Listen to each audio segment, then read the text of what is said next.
আওয়ামী লীগের রাজনীতি নিষিদ্ধ সহ ৩ দফা দাবি আদায়ে আজ বিকেলে শাহবাগে গণজমায়েত হবে। শুক্রবার রাত ১১টার দিকে শাহবাগের অবস্থান কর্মসূচি থেকে এ ঘোষণা দেন জাতীয় নাগরিক পার্টি এনসিপির দক্ষিণাঞ্চলের মুখ্য সংগঠক হাসনাত আব্দুল্লাহ। হাসনাত বলেন, যতক্ষণ পর্যন্ত আওয়ামী লীগকে সন্ত্রাসী সংগঠন হিসেবে ঘোষণা করে তাদের নেতাকর্মীদের শাস্তির আওতায় আনা না হবে ততক্ষণ আন্দোলন চলবে। জেলা উপজেলায় দাবি আদায়ে এই কর্মসূচি চালিয়ে যাওয়ার আহ্বান এনসিপির মুখ্য সংগঠক। এদিকে রাতে এক ফেসবুক পোস্টে আওয়ামী লীগের নিষিদ্ধের সিদ্ধান্ত দ্রুত না এলে সমগ্র বাংলাদেশে আবারও মার্চ ফর হুঁশিয়ারি করবে আহ্বায়ক নাহিদ ইসলাম। এদিকে রাতে এক ফেসবুক পোস্টে আওয়ামী লীগকে নিষিদ্ধের সিদ্ধান্ত দ্রুত না এলে সমগ্র বাংলাদেশ আবারও ঢাকা শহরে মার্চ করবে বলে হুঁশিয়ারি দিয়েছেন এনসিপির আহ্বায়ক নাহিদ ইসলাম। আওয়ামী লীগের বিচার ও নিষিদ্ধের দাবিতে গত বৃহস্পতিবার রাতে প্রধান উপদেষ্টার বাসভবন যমুনার সামনে অবস্থান নিয়ে বিক্ষোভ শুরু করেন নেতাকর্মীরা। শুক্রবার সকালে সমাবেশের ঘোষণা দেন হাসনাত আব্দুল্লাহ। ফ্যাসিস্ট সরকার ক্ষমতা আসার পর থেকে বিডিআর জান দিয়েছে, ৭৭ ওলামা কেরাম জীবন দিয়েছে, ২৪ জীবন দিয়েছে। ঠিক তেমনি ভাবে এর দাবি লীগ নিষিদ্ধ হওয়া পর্যন্ত যদি নিষিদ্ধ না করে যদি আমাদেরকে জীবন দিতে হয় তাহলে আমরা স্বেচ্ছায় এর জন্য জীবন দিলে দিব ইনশাআল্লাহ। আওয়ামী লীগের বিচার, নিবন্ধন বাতিল ও নিষিদ্ধের দাবিতে গতকাল বিকেল থেকে শাহবাগে বিক্ষোভ অব্যাহত রেখেছে জাতীয় নাগরিক পার্টি এনসিপি। এবারে জানবো সেখানকার সবশেষ পরিস্থিতি। সেখানে আছেন আমাদের সহকর্মী আবু সাইদ অপু। অপু, শাহবাগে বিক্ষোভের সবশেষ পরিস্থিতি কেমন দেখছেন জানাবেন আমাদের। শাইলি, আপনাকে ধন্যবাদ। আপনার মাধ্যমে আমি দর্শকদেরকে জানাতে চাই, আজকে কিন্তু টানা তৃতীয় দিনের মতো এই আওয়ামী লীগের রাজনীতি নিষিদ্ধের দাবিতে যে শাহবাগ ব্লকের কর্মসূচি সেটি কিন্তু অব্যাহত রয়েছে। এবং শুরুতে যে বলতে চাই যে বিগত সরকারের যে রাষ্ট্রপতি আব্দুল হামিদ সরকার দেশ ত্যাগের পরে কিন্তু এনসিপি সহ বিভিন্ন রাজনৈতিক দল প্রধান উপদেষ্টার কার্যালয় যখন ঘেরাও করতে যায় তখন আসলে তারা কোনো সাড়া না পাওয়ার কারণে তারা ব্লকের কর্মসূচি শাহবাগ সহ সারা দেশে ব্লকের কর্মসূচি ঘোষণা করে। এতে কিন্তু মানুষ আসলে চরম একটা ভোগান্তির মধ্যে পড়ে।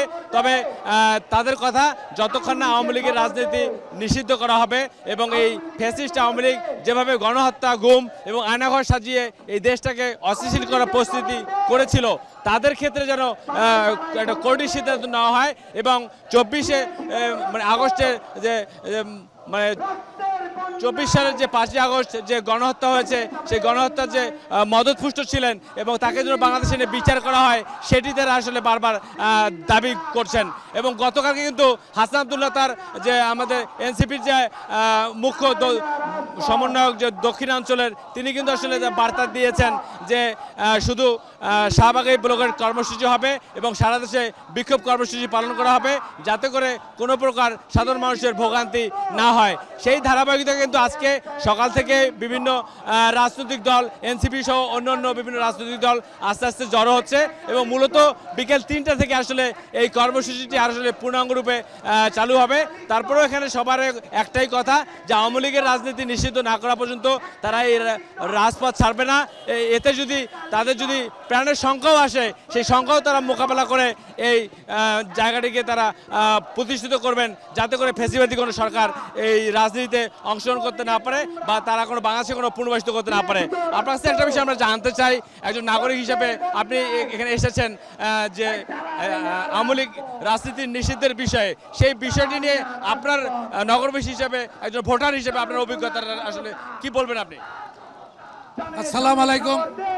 আমি বলবো কি, সাধারণ রিক্সাওয়ালারা জিজ্ঞাসা হলে আপনি উত্তর পেয়ে যাবেন। এই দেশে আওয়ামী লীগের রাজনীতি করার কোনো অধিকার নাই।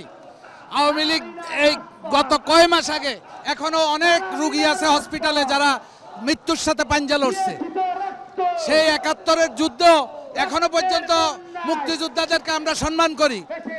আর আজকে 9 মাস আগের যারা মুক্তিযোদ্ধা, যারা হসপিটালে কাতরাচ্ছে, মৃত্যুর সাথে পাঞ্জা লড়ছে, অনেকে মরে গেছে, অনেকের ওয়াইফ ভিক্ষা করতেছে, ওদেরকে আমরা মূল্য দিতেছি না। এর একমাত্র কারণ আমাদের যে জুলাই আন্দোলনে যেই উপদেষ্টা হয়েছে এটার মধ্যে অনেক বড় ভেজাল আছে।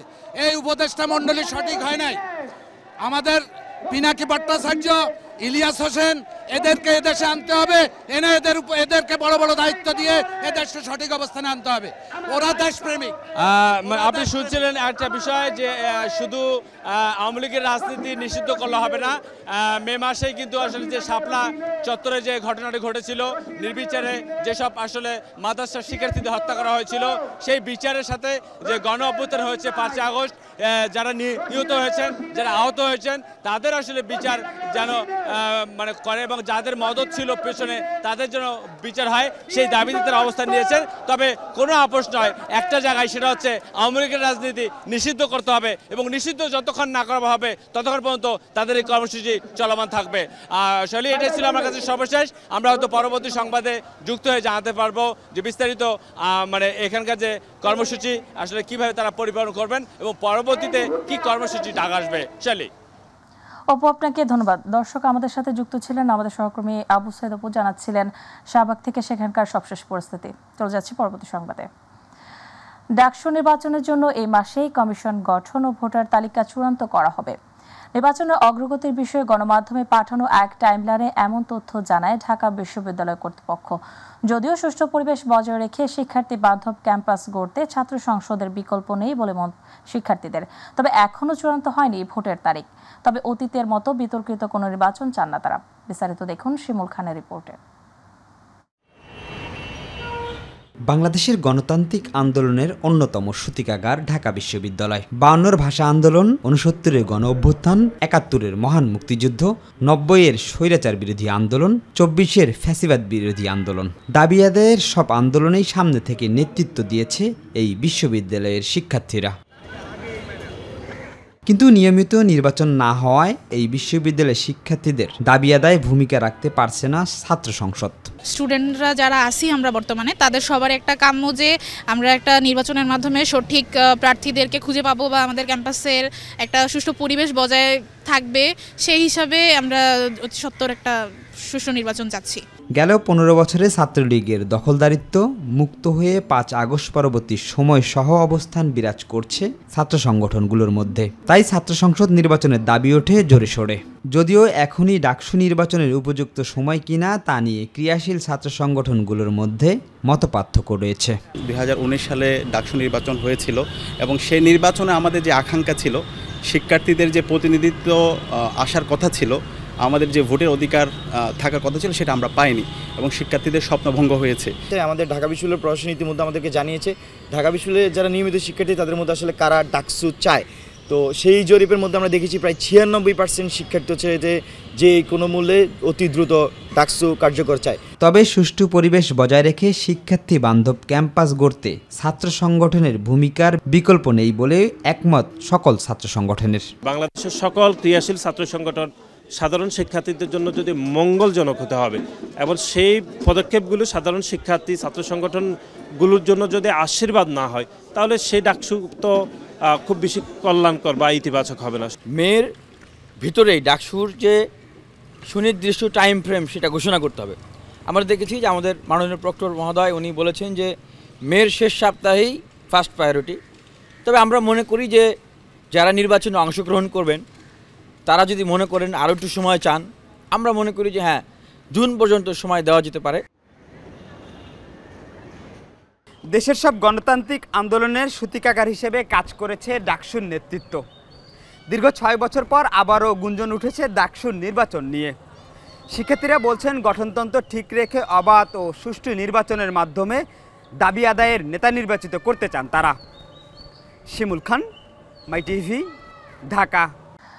নানা জল্পনা কল্পনার অবসান ঘটিয়ে দীর্ঘ 32 বছর পর জাহাঙ্গীরনগর বিশ্ববিদ্যালয়ে অনুষ্ঠিত হতে যাচ্ছে কেন্দ্রীয় ছাত্র সংসদ ডাকসু নির্বাচন। আগামী 31 জুলাই অনুষ্ঠিত হবে এই বহু প্রতীক্ষিত নির্বাচন। তফসিল ঘোষণার পর থেকে শিক্ষার্থীদের মাঝে তৈরি হয়েছে নির্বাচনী আমেজ। সব ছাত্র সংগঠনই নেমেছে নির্বাচনী প্রস্তুতিতে। নির্বাচন ঘিরে ক্যাম্পাস জুড়ে নেওয়া হয়েছে বাড়তি নিরাপত্তা ব্যবস্থা। প্রতিনিধি আনোয়ার হোসেনের রিপোর্ট, জানাচ্ছেন শামস তাবরিজ উচ্ছ্বাস। প্রায় 3 যুগ পর জাহাঙ্গীরনগর বিশ্ববিদ্যালয়ে অনুষ্ঠিত হতে যাচ্ছে বহুল প্রতীক্ষিত কেন্দ্রীয় ছাত্র সংসদ ডাকসু নির্বাচন। আগামী 31 জুলাই অনুষ্ঠিত হবে ভোট গ্রহণ। তবে জুলাই আন্দোলনে হামলায় জড়িতদের বিচারের দাবিতে অনড় শিক্ষার্থীরা। প্রায় ৩ দশক পর নির্বাচন হওয়ায় আনন্দিত শিক্ষার্থীরা। সত্যিকারের প্রতিনিধি উঠে আসবে এই নির্বাচনের মাধ্যমে। ব্যক্তি বা দলের স্বার্থে কাজ না করে সামগ্রিক স্বার্থ নিয়ে কাজ করবে প্রত্যাশা শিক্ষার্থীদের। যারা নেতৃত্বে আসবেন তাদের কাছে আমাদের একটি বিষয় প্রত্যাশা থাকবে, অর্থাৎ ব্যক্তিগত চাওয়া পাওয়াকে উপেক্ষা করে সবসময় সাধারণ শিক্ষার্থীদের স্বার্থ নিয়ে যাতে কাজ করা হয়। অবাধ, সুষ্ঠু, নিরপেক্ষ নির্বাচন শিক্ষার্থীদেরকে উপহার দিবে এবং এই জায়গায় আমরা শিক্ষার্থীরা সকলে মিলে বিশ্ববিদ্যালয় প্রশাসনকে সর্বোচ্চ সহযোগিতা করতে চাই। জাকসুরে নির্বাচন ঘিরে সক্রিয় হয়ে উঠেছে ছাত্র রাজনীতির নানা সংগঠন। ছাত্রদের অধিকার ও উন্নয়নের কথা তুলে ধরছেন বিভিন্ন সংগঠনের নেতারা। এই বিশ্ববিদ্যালয়কে একটি শিক্ষার্থী বান্ধব ক্যাম্পাস গড়ে তোলার জন্য জাতীয়তাবাদী ছাত্রদল সবসময় তাদের শিক্ষার্থীদের পাশে থাকবে। আমরা শিক্ষার্থীদের চাওয়া পাওয়া কিংবা স্বপ্ন, সে স্বপ্নকে প্রকৃতভাবে বাস্তবায়ন করার জন্য অনেক বেশি আন্তরিক। ভোটারদের দ্বার প্রান্তে যাওয়ার জন্য যে সুযোগ সৃষ্টি করে দেওয়া, সেই প্রক্রিয়াগুলো আমরা ইতিমধ্যে শুরু করেছি। নির্বাচনকে ঘিরে বহিরাগতদের প্রবেশের নিষেধাজ্ঞা আরোপ সহ সকল ধরনের ব্যবস্থা গ্রহণ করেছে বিশ্ববিদ্যালয় প্রশাসন। রাষ্ট্রীয় সহযোগিতা নিয়ে একই সাথে আমরা বিশ্ববিদ্যালয়ের যে অংশীজন আছে সকলকে অনুরোধ করব আমাদেরকে এই জাকসু নির্বাচন সুন্দরভাবে সম্পন্ন করার জন্য সহায়তা করার। জাকসু নির্বাচনের চূড়ান্ত ভোটার তালিকা প্রকাশ করা হবে 29 জুন। ভোটার তালিকায় শুধুমাত্র তারাই অন্তর্ভুক্ত যারা স্নাতক শ্রেণীতে 6 বছর বা স্নাতকোত্তর শ্রেণীতে 2 বছর ধরে অধ্যয়নরত। সবশেষ এই নির্বাচন হয়েছিল 1992 সালে। শামস তাবরিজ উচ্ছ্বাস, মাই TV news desk. Brahmanbaria rail স্টেশনে আউটার লাইনচ্যুত হওয়া কক্সবাজার এক্সপ্রেস ট্রেনের বগি উদ্ধার করা হয়েছে। সকাল 7:15টার দিকে রিলিফ ট্রেন বগিটি উদ্ধার করে, তবে আপ লাইন দিয়ে ট্রেন চলাচল স্বাভাবিক থাকলেও ডাউন লাইন দিয়ে বন্ধ রয়েছে। বিষয়টি নিশ্চিত করেছেন ব্রাহ্মণবাড়িয়া রেল স্টেশনের মাস্টার মোহাম্মদ জসিমউদ্দিন। তিনি বলেন, সকাল 6টায় কক্সবাজার এক্সপ্রেসটি ব্রাহ্মণবাড়িয়া রেল স্টেশনে আউটারে লাইনচ্যুত হয়। তবে গতরাতে দুর্ঘটনা কবলিত মালবাহী কন্টেইনার ট্রেনটি উদ্ধারের জন্য আনা রিলিফ ট্রেনটি ব্রাহ্মণবাড়িয়া স্টেশনে অবস্থান করায় তাৎক্ষণিক উদ্ধারের কাজ শুরু করা হয়েছিল। এতে 1 ঘন্টার মধ্যে কক্সবাজার এক্সপ্রেসের লাইনচ্যুত বগিটি উদ্ধার হয়। ফরিদপুরের ভাঙ্গায় জাহানাবাদ এক্সপ্রেস ট্রেনের ইঞ্জিন সহ একটি বগি লাইনচ্যুত হয়েছে। ঢাকা থেকে খুলনা যাওয়ার পথে শুক্রবার রাত 9:10 আউটারে লাইনচ্যুত হয় ট্রেনটি। ট্রেনের সামনের ইঞ্জিন এবং লাগেজ ভ্যান দুটি এক লাইন হইতে অন্য লাইনে উপর চলে যায়। দুর্ঘটনার কারণে আপাতত পদ্মা সেতু হয়ে দক্ষিণাঞ্চলের ট্রেন চলাচল বন্ধ হয়েছে।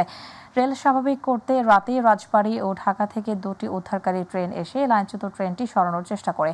আজ সকালে উদ্ধারকারী দল, রেল পুলিশ সহ সংশ্লিষ্ট কর্মকর্তারা ঘটনাস্থলে এসে ক্রেন দিয়ে এটি সরানোর চেষ্টা করেছে। ভাঙ্গা জংশনের সহকারী rail station master Suman Barui জানান, আপাতত পদ্মা সেতু হয়ে দক্ষিণাঞ্চলের ট্রেন চলাচল বন্ধ রয়েছে। শীঘ্রই রেল চলাচল স্বাভাবিক হবে। পাক ভারত চলমান যুদ্ধের প্রভাব দেশ দুটির মধ্যে ছড়িয়ে বিশ্ব অর্থনীতিতে পড়তে শুরু করেছে।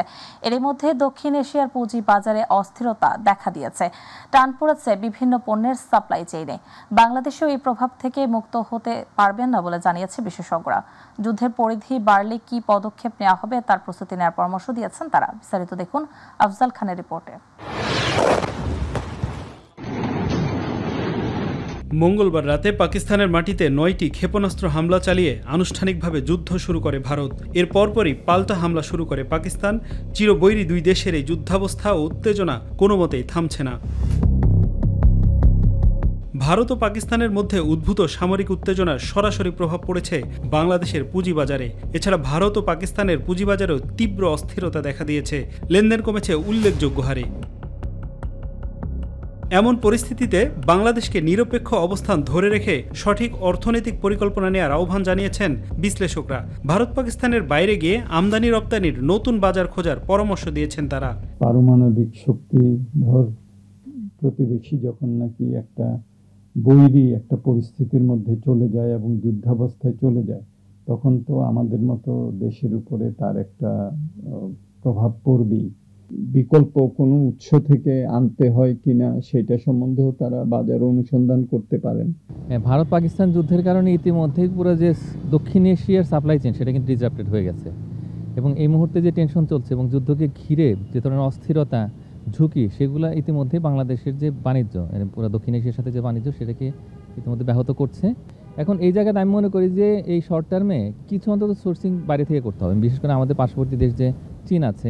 ডক্টর মাহফুজ কবির মনে করেন যুদ্ধের ফলে দেশ দুটির বিনিয়োগ বাংলাদেশে আসার সম্ভাবনা রয়েছে, যদিও এখনই এমন সম্ভাবনা দেখছেন না ডক্টর মুস্তাফিজুর রহমান। আমি মনে করি যে এটা একটা সুযোগ তৈরি হয়েছে বাংলাদেশের জন্য। আগে আমরা দেখলাম যে চীন এবং মার্কিন যুক্তরাষ্ট্রের সঙ্গে যে বাণিজ্য যুদ্ধ, সেটাতে দেখা যাচ্ছে যে চীনের অনেক কোম্পানি বাংলাদেশে আসার জন্য আগ্রহ ব্যক্ত করেছে এবং বাংলাদেশ থেকে অর্ডার বেড়ে যাওয়ার একটা সম্ভাবনা তৈরি হয়েছে। তো সুতরাং আমি মনে করি যে যেহেতু সাপ্লাই চেনে একটা বড় রকমের ডিসরাপশন হতে যাচ্ছে, বিশেষ করে যে ভারতের যে উৎপাদিত পণ্য সেগুলো বিশ্ববাজারে যাওয়ার ক্ষেত্রে প্রতিবন্ধকতা তৈরি হয়ে গেছে ইতিমধ্যে। তো এখন বাংলাদেশ কিন্তু নতুন করে অর্ডার পেতে পারে এবং তার জন্য আমাদের ইকোনমিক ডিপ্লোমেসিটাকে একটু স্ট্রং করতে হবে। আমার মনে হয় না যে মানে ভারত পাকিস্তানের মধ্যে একটা যদি সংঘাতময় পরিস্থিতি হয় এবং এটা যদি আরো দীর্ঘস্থায়ী হয়, তো তখন যারা নাকি সেখানে বিনিয়োগ করবেন তারা বাংলাদেশে আসার ক্ষেত্রে এটাও চিন্তা করবেন যে এটা আবার বিস্তৃত হয় কিনা, সেই ঝুঁকিটাও কিন্তু থাকে। আফজাল হোসেন, মাই টিভি, ঢাকা। প্রথম দেখায় মনে হতে পারে এটি অব্যবহৃত বা অকেজো অবস্থায় হেলে পড়ে থাকা একটি ব্রিজ, তবে এটি অব্যবহৃত কোনো ব্রিজ নয়। হেলে পড়ে থাকা এই ব্রিজটি ব্যবহার করে প্রতিদিন হাজার হাজার মানুষ যাচ্ছে তাদের গন্তব্যে। ঝুঁকি নিয়ে যান চলাচল করায় যে কোনো সময়ে ঘটতে পারে বড় ধরনের কোনো দুর্ঘটনা। দ্রুতই ব্রিজ নির্মাণের আশ্বাস দিয়েছে স্থানীয় প্রশাসন। রাজবাড়ীর প্রতিনিধি শেখ মোমিনের রিপোর্ট, জানাচ্ছেন ইলিয়াস কমল। রাজবাড়ী জেলার গোয়ালন্দ উপজেলার দেবগ্রাম ইউনিয়নের তেনাপচা বাইপাস সংযোগ সড়কের ব্রিজটি দেখে মনে হয় অব্যবহৃত। ভেঙে পড়ায় ও ঝুঁকি নিয়ে এই ব্রিজ দিয়েই প্রতিদিন হাজার হাজার মানুষ পারাপার হচ্ছে। প্রয়োজনের তাগিদে চালক ও যাত্রীরা ছুটে যাচ্ছেন তাদের গন্তব্যে। ঝুঁকিপূর্ণ এই ব্রিজটি ব্যবহারে প্রতিনিয়ত ঘটছে দুর্ঘটনা, ফলে বিপদগ্রস্ত অবস্থায় উপজেলার 3টি ইউনিয়নের লক্ষাধিক মানুষ। পণ্য পরিবহন ও যাত্রী সাধারণ পড়েছেন মারাত্মক দুর্ভোগে। কয়েকটি ইউনিয়নের কয়েক হাজার মানুষ জেলা ও উপজেলায় চিকিৎসা সেবা নিতে যেতেও পড়েছেন নানা সমস্যায়। দ্রুত এই ব্রিজটি নির্মাণ করার দাবি জানিয়েছেন ভুক্তভোগী এলাকাবাসীরা। আমাদের সাধারণ মানুষের জন্য অনেক রকমভাবে প্রবলেম ক্রিয়েট হচ্ছে, কারণ কোনো ভারী গাড়ি আমরা এখান থেকে যেতে পারি না, সবসময় ভয়ে থাকি যে কোন সময় দেবে পড়ে যায়। ব্রিজ দেখা যাচ্ছে ভালো, কিন্তু মধ্যেতে এমন একটা খদল হয়েছে, দুই অর্ধেক হয়ে গেছে। এখন কার ক্ষতি হবে, কোন সময় ভেঙে চলে, কোন সময় পড়ে যাবো, না কিনা আমি পড়বো না আর একজন পড়বি, এই তো আমাদের সমস্যা। আমরা বড় ঝুঁকির মুখে আছি। এই ব্রিজটা 2 বছর যাবত আমাদের কোনো নির্মাণ কাজ করতেছে না। আমরা এই ব্রিজে বড় যানবাহন চলাচল করতে পারতেছি। আমরা বিশেষভাবে অনুরোধ জানাচ্ছি ডাক্তার ইউনূসের কাছে যেন দ্রুত আমাদের এই ব্রিজের কাজটা সম্পূর্ণ করে। দ্রুতই ব্রিজটি নির্মাণের ব্যবস্থা করার আশ্বাস দিয়েছেন স্থানীয় উপজেলা নির্বাহী কর্মকর্তা। দুর্যোগ ব্যবস্থাপনা অধিদপ্তরে আমরা চিঠি লিখেছি, এটা তাদের যে নিয়মিত প্রকল্প তার আওতায় যেন তারা নতুন ব্রিজটি তৈরি করে দেয়, নতুনভাবে যেন তৈরি করে দেয়, সেভাবে আমরা চিঠি দিয়েছি এবং তারা অচিরেই এটার বিষয়ে ব্যবস্থা নেবে বলে আমরা জানতে পেরেছি বা আশ্বাস পেয়েছি। 2003 সালে উপজেলার দেবগ্রামের পিয়ারপুর আলিমুর তেনাপচা ক্যানেলের উপর 18 লক্ষ টাকা ব্যয়ে ব্রিজটি নির্মাণ করা হয়। ইলিয়াস কমল, মাই টিভি। এবার গ্রাম বাংলার খবর।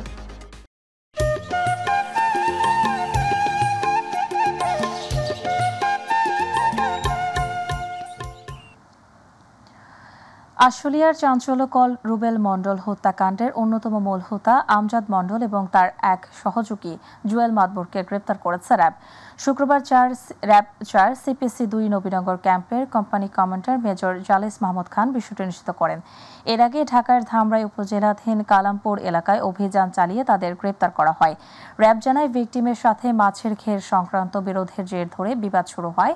পরে মীমাংসার কথা বলে আসামিরা তাদের অফিসে ডেকে নিয়ে ধারালো অস্ত্র দিয়ে কুপিয়ে রুবেলকে হত্যা করে মাছের ঘেরে মরদেহ ফেলে পালিয়ে যায়।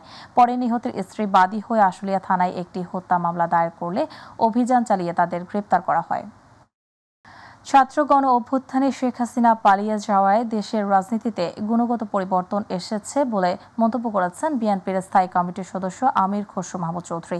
তিনি বলেছেন, বিএনপির নেতাকর্মীদের রাজনীতির গুণগত পরিবর্তনের বিষয় মাথায় রেখে কাজ করতে হবে। গতকাল নগরীর ইন্টারন্যাশনাল কনভেনশন সেন্টারে জাতীয়তাবাদী যুবদল, স্বেচ্ছাসেবক দল এবং ছাত্রদল আয়োজিত তরুণের ভবিষ্যৎ ভাবনা এবং ভবিষ্যৎ বাংলাদেশ শীর্ষক সেমিনারে তিনি এসব কথা বলেন।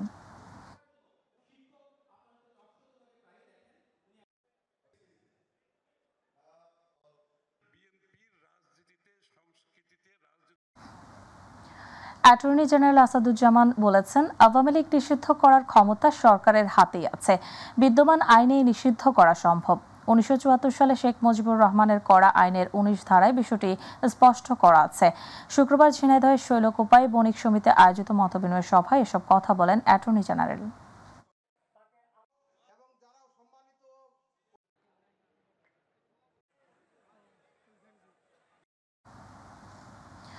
কুমিল্লা দাউদকান্দি গৌরীপুরে ইসলামী যুব আন্দোলন বাংলাদেশ পঞ্চম থানা সম্মেলন হয়েছে। সম্মেলনে প্রধান অতিথির বক্তব্য রাখেন ইসলামী যুব আন্দোলন বাংলাদেশের কেন্দ্রীয় সভাপতি আতিকুর রহমান মুজাহিদ। বিশেষ অতিথি ছিলেন কেন্দ্রীয় সাংগঠনিক সম্পাদক মুফতি AKM আব্দুজ জাহের আরিফি। উক্ত সভার সভাপতিত্ব করেন BM মহিউদ্দিন মাহবুব। এ সময় 5ই আগস্ট যারা শাহাদাত বরণ করেছেন তাদের জন্য দোয়া মোনাজাত করেন এবং নতুন সভাপতি এবং সেক্রেটারিদের শপথ বাক্য পাঠ করান।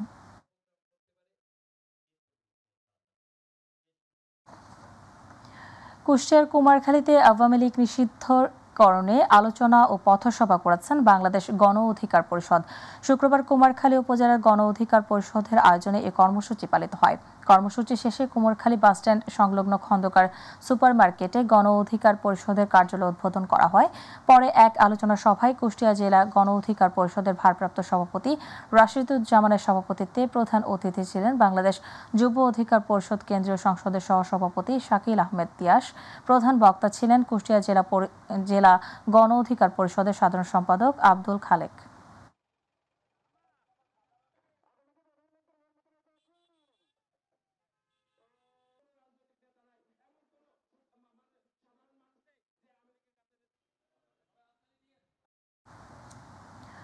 আওয়ামী লীগকে নিষেধের দাবিতে নারায়ণগঞ্জের সাইনবোর্ড এলাকায় ঢাকা চট্টগ্রাম মহাসড়কে ব্লকেট কর্মসূচি করেছে এনসিপি।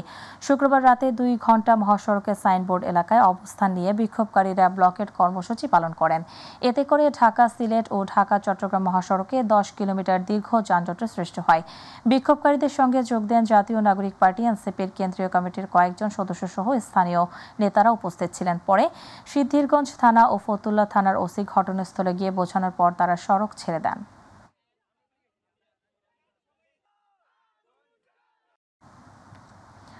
বরিশালের হিজলা উপজেলার রাক্ষসী মেঘনা ভাঙ্গন থেকে হিজলা উপজেলার মানচিত্র রক্ষার্থে শাওরা সৈয়দখালী ড্রেজার বন্ধের দাবিতে মানববন্ধন হয়েছে। হিজলা উপজেলার সর্বস্তরের জনগণের আয়োজনে আব্দুল কুদ্দুস নাইফের সভাপতিত্বে উপজেলার খুন্নু বাজারে ঘণ্টাব্যাপী মানববন্ধন করেন নদী পাড়ের বাসিন্দারা। এ সময় বক্তারা অবিলম্বে বালু উত্তোলন বন্ধ রেখে হিজলা উপজেলার মানচিত্র রক্ষার্থে উপজেলা প্রশাসনের কাছে আহ্বান জানান। বালু উত্তোলন বন্ধ না হলে নদী পাড়ের বাসিন্দারা আন্দোলন চালিয়ে যাওয়ার হুঁশিয়ারি দেন।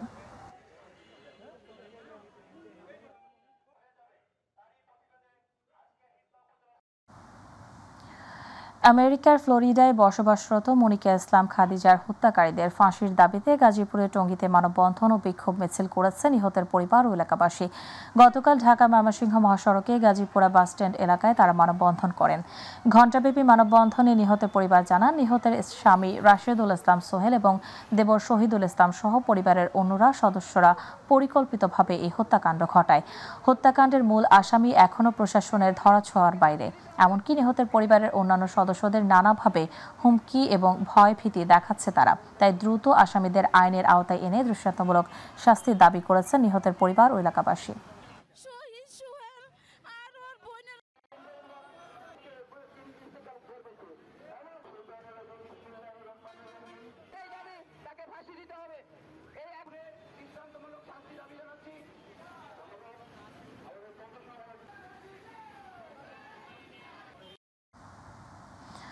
বরিশাল সদর উপজেলার রায়পাশা করাপুর ইউনিয়নের মঙ্গলহাটা করম মজার মৌচাক বাজার বাইতুল মামুর জামের মসজিদ নির্মাণ কাজে স্থানীয় ফ্যাসিস্ট সরকারের আওয়ামী লীগ মুক্তিযোদ্ধা লীগের সভাপতি সোহেল রানা শান্ত এবং ভূমিদস্যু শহীদুল ইসলাম চাঁদা দাবি করেন। এই চাঁদার দাবিতে মসজিদ নির্মাণ কাজ বন্ধ রেখে মসজিদের সামনে প্রতিবাদী মানববন্ধন করেন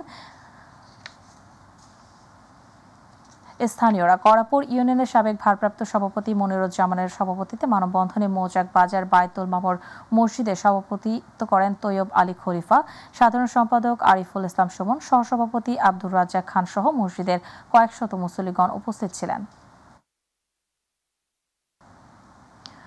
কুমিল্লার দাউদকান্দির ঐতিহ্যবাহী বানিয়াপাড়া দরবার শরীফের পীর সাহেব মাওলানা আবু বকর সিদ্দিক আল কাশেমি বলেছেন, ভালো কাজে সহযোগিতা করুন, মন্দ কাজ বর্জন করুন। তিনি আরো বলেন, আপনারা হাসপাতালের মাধ্যমে মানুষকে সেবা দিবেন, কিন্তু হাসপাতালের মাধ্যমে মানুষকে জুলুম করবেন না। জুলুমকারীকে আল্লাহ পাক পছন্দ করেন না।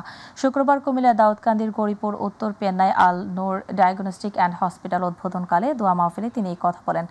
ডাক্তার নেসার উদ্দিন ভূঁইয়ার সভাপতিত্বে প্রধান অতিথির বক্তব্য রাখেন বিদ্যুৎ উন্নয়ন বোর্ডের প্রাক্তন পরিচালক আজম আব্দুল কুদ্দুস। বিশেষ অতিথি ছিলেন জাতীয় পুরস্কার প্রাপ্ত অধ্যাপক মতিন সৈয়দ। পবিত্র কোরআন তেলাওয়াত করেন হাফেজ মাওলানা আবদুল্লাহ আল আমিন। ভূঁইয়ার সঞ্চালনায় স্বাগত বক্তব্য রাখেন দাউদকান্দি প্রেস ক্লাবের সহসভাপতি মোহাম্মদ হানিফ।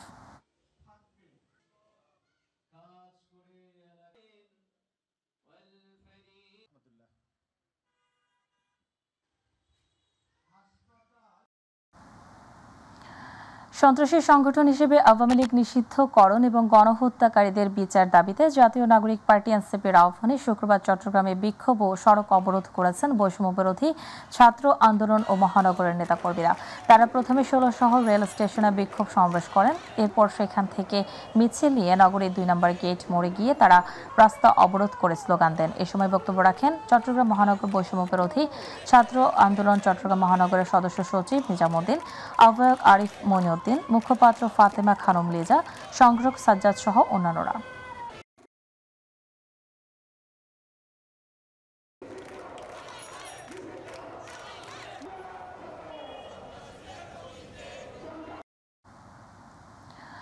ব্রাহ্মণবাড়িয়া ইঞ্জিনিয়ার খালেদ হোসেন মাহবুব শ্যামলকে সভাপতি ও সিরাজুল ইসলাম সিরাজকে সাধারণ সম্পাদক করে ১৫১ জন সদস্য বিশিষ্ট জেলা বিএনপির পূর্ণাঙ্গ কমিটি ঘোষণা করা হয়েছে। বিএনপির ভেরিফাইড ফেসবুক পেজে সিনিয়র যুগ্ম মহাসচিব রুহুল কবির রিজভী স্বাক্ষরিত বিজ্ঞপ্তিতে এ তথ্য জানানো হয়। শুক্রবার কমিটিকে স্বাগত জানিয়ে একটি আনন্দ মিছিল শহরের লোকনাথ দিঘির পার হতে বের হয়ে শহরের প্রধান সড়ক প্রদক্ষিণ করে। আনন্দ মিছিল শেষে বিএনপি ও অঙ্গ সংগঠনের নেতাকর্মীরা এলাকাবাসী ও পথচারীদের মাঝে মিষ্টি বিতরণ করেন।